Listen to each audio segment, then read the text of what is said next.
Now we are discussing the case of hidden goodwill. अब hidden क्या होता है, नाम में एक छुपी हुई है, लेटेंट है।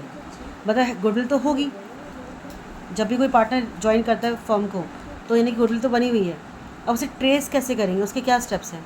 ठीक है, पहले आप क्या करोगे, पहला बस फर्स्ट स्टेप इसमें क्या करेंगे मैडम, स्टेप नंबर 1 आपको क्या गिवन होगा, न्यू पार्टनर का कैपिटल गिवन होगा, न्यू पार्टनर्स कैपिटल आपको गिवन होगा। ठीक है, suppose I am taking the example, तो नए पार्टनर कैपिटल आपको मान लो दिया हुआ है 2 lakhs। अब आप क्या करोगे, और उसका शेयर भी आपको पता होगा, हिज शेयर दैट इज़ मान लो 1/5। सो इसके थ्रू हम क्या निकालेंगे, total capital of the firm, total capital of new firms. वो कैसे निकलेगा, नए पार्टनर का कैपिटल था 2 lakhs और उसका शेयर था 1/5। तो मुझे पूरे फर्म की कैपिटल निकालनी है, तो what I will do, I will reciprocal the share of new partner. इससे क्या निकल गया है, पूरे फर्म की कैपिटल कितनी निकल के आ गई, 10 lakhs। यानी कि 10 lakhs में 1/5 शेयर उसका है, तो 2 लाख वो कंट्रीब्यूट कर रहा है। ये आ गई आपकी बेटा total capital of new firm आ गई। ठीक है, अब हम क्या करेंगे, ये स्टेप नंबर 1 आया, तो आपने क्या करना है, जो भी पार्टनर आएगा उसका शेयर कैपिटल और उसका शेयर को आपको करना है रेसिप्रोकल, तो उससे क्या निकल गएगा, total capital of new firm आ जाएगा।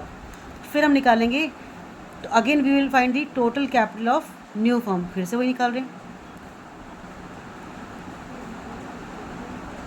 अब इसमें क्या होगा, the sum of all partners adjusted capital, मतलब जो भी पार्टनर्स थे, नए वाले पुराने वाले जितने भी पार्टनर्स थे, उनकी सारी कैपिटल एडजस्टेड वाली, यानी कि कुछ रिवैल्यूएशन ऐड लेस करके जो भी आएगा उनकी कैपिटल को हम ऐड कर देंगे और प्लस कर देंगे कैपिटल ऑफ न्यू पार्टनर भी।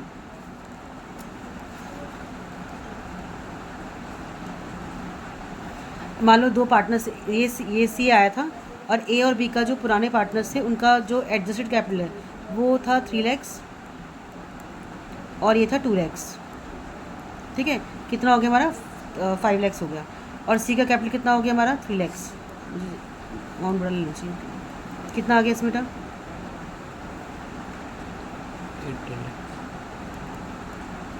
एक बार वीडियो पॉज करना।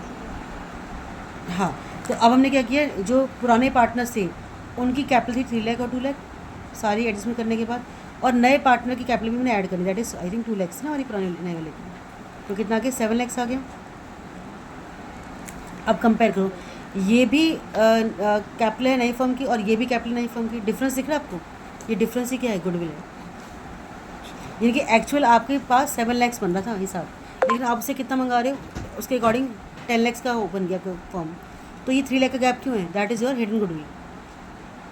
ठीक है, तो जब भी आप रेसिप्रोकल करके आओगे तो आपका आंसर हमेशा बड़ा आना चाहिए, आपकी वैल्यूएशन बड़ी आनी चाहिए, यानी कि आप उससे ज़्यादा पैसा मंगा रहे हो, और जो जितना एक्सेस है वही गुडविल है, कंपनसेशन इसका।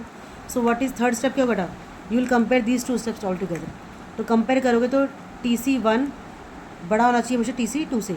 अब TC1 TC2 क्या लिखा मैंने, total capital of 1 step, first step का हमेशा ग्रेटर होना चाहिए तो सेकंड स्टेप से, जहाँ पे आप तीनों को ऐड करें, यहाँ पे दोनों पार्टनर पुराने भी आ गए और नया पार्टनर भी आ गया, तब भी इसका अमाउंट बढ़ा रहा है, यानी कि इसमें आप एक्स्ट्रा क्या मंगा रहे हो, दैट इज़ गुडविल।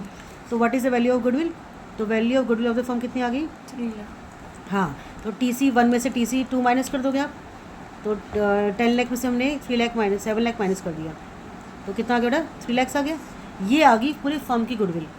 अब मुझे उसकी गुडविल निकालनी है उस पार्टनर की, तो कैसे निकालोगे, कितने का पार्टनर था वो, 1/5 का, तो 3 लाख का 1/5 कर दोगे तो कितना आ जाएगा, 30,000 60,000, 3 लाख का 1/5 दैट इज़ 60,000, 60 आवर्स की गुडविल, उतना लेकर आए हो कैश, आया समझ में।